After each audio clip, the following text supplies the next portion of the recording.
The sands of time will bury everything except greatness, and that is why men like Bobby Jones are immortals.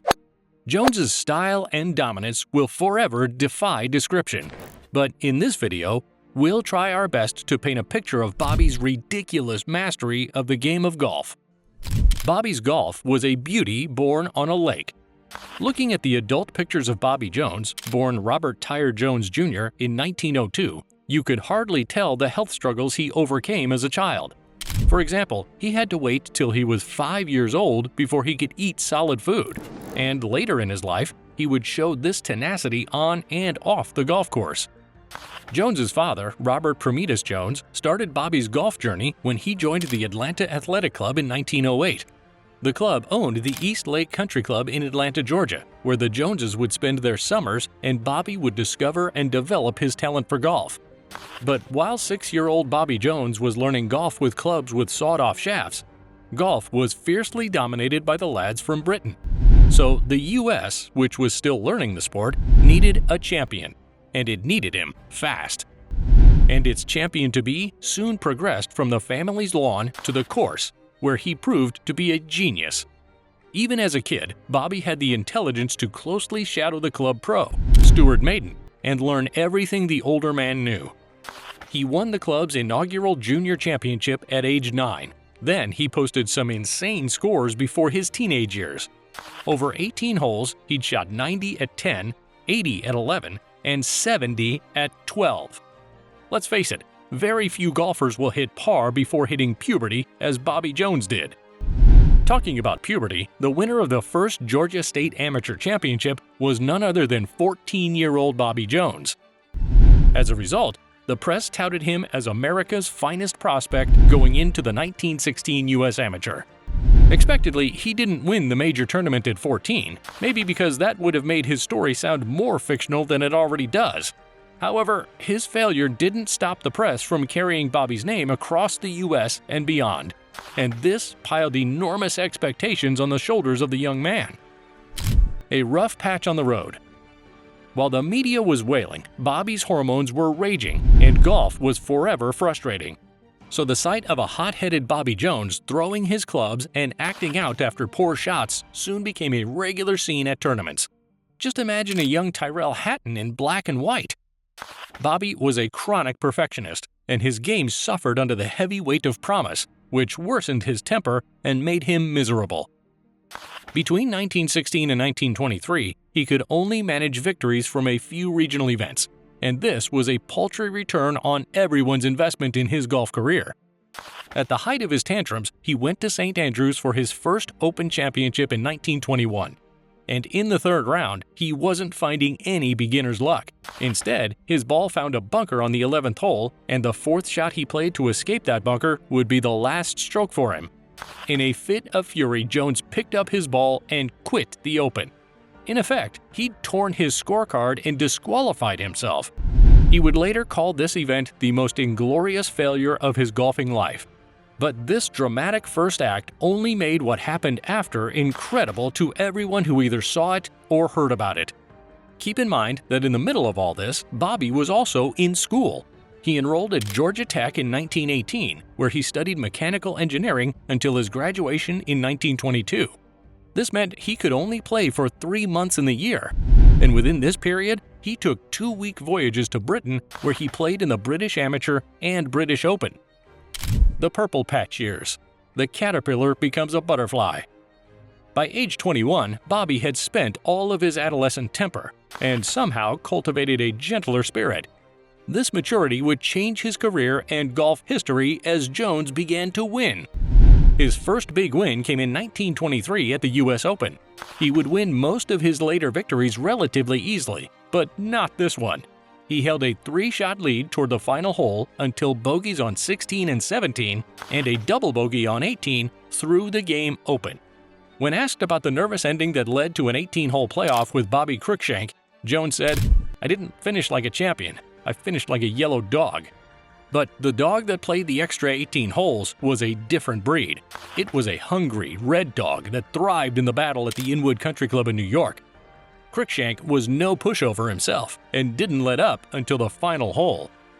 They went neck and neck for 17 holes, and it all came down to the par 4 18th, where Jones's famous putter Calamity Jane worked its magic.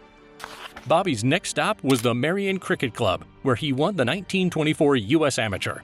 He finally did what that feral 14-year-old couldn't do in 1916. However, what other amateurs didn't know was that the older, modest Jones had in fact become too good for the amateur game.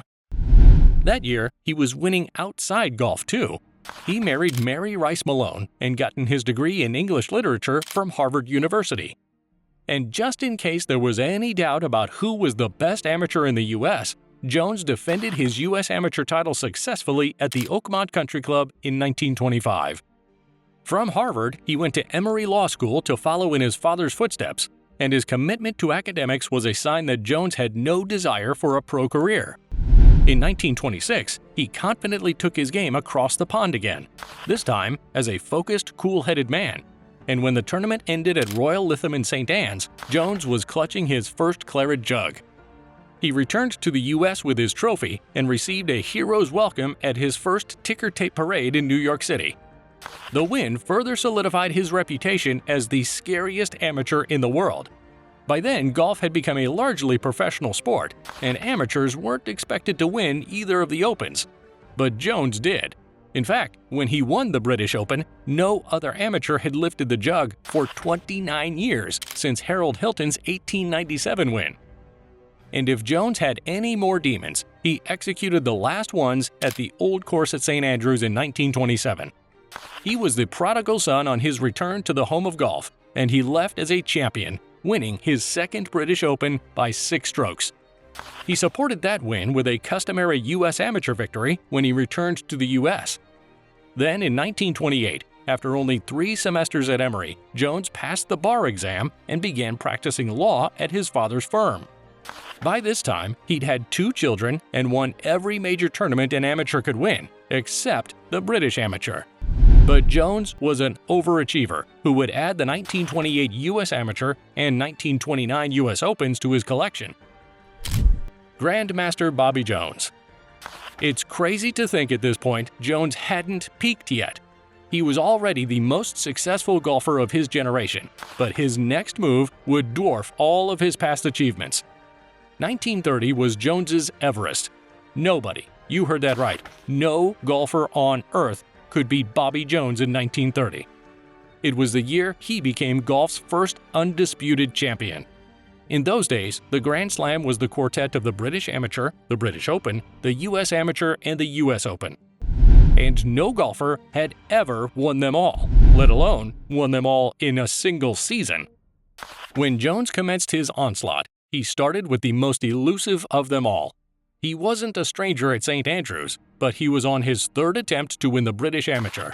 And again, the Old Course proved a favorable hunting ground for him. After some scares in the initial rounds, Bobby destroyed Roger Weatherford 7-6 in the final to ignite his charge to do the unthinkable.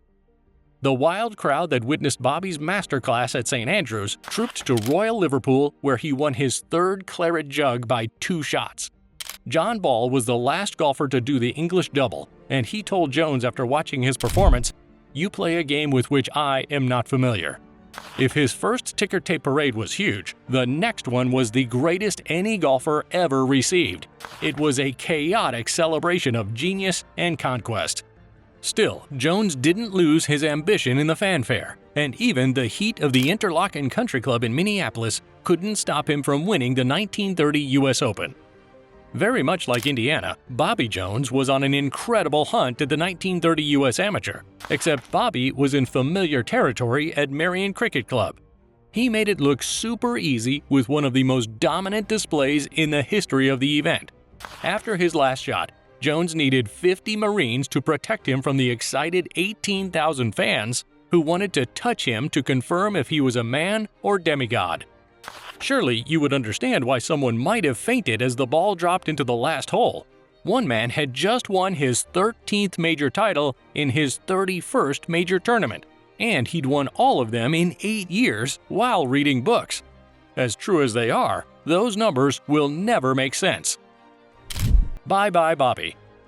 As the first man to complete golf's Grand Slam, Jones knew the ovation might never get louder. There was no certainty that he could repeat what he'd just done, so he quit competitive golf. Anyway, he'd simply been playing for passion, since amateurs didn't get prize monies, and more importantly, he had some serious legal business to attend to. But Jones was too popular to go unnoticed by businesses that understood the value of his status. Warner Brothers commissioned 12 films of Jones teaching golf, titled How I Play Golf. And for the project, Jones reportedly netted $250,000, which was a fortune in 1931. As the owner of iconic clubs such as his driver Jeannie Deans and his putter Calamity Jane, Jones's eye for great golf clubs was employed by A.G. Spalding, and Jones, after much scrutiny, helped the company to design the first set of numbered clubs. However, his greatest post-retirement achievement will always be his creation of Augusta National and the Masters Tournament started in 1933. That and his military service during World War II. But after a long fight with syringomyelia, a rare degenerative disease that confined him to a wheelchair, Jones passed away at 69 in 1971. Jones was the greatest amateur in the history of golf, not because of what he did, but how he did it. Only a man with the right mix of brilliance and grit could have done what might never be done again. If you enjoyed this video about Bobby Jones, check out the video on the screen now, or the one we posted below, because we're sure you'll like that one too. Let us know in the comments if there's another golfer whose journey you'd like us to cover. See you there!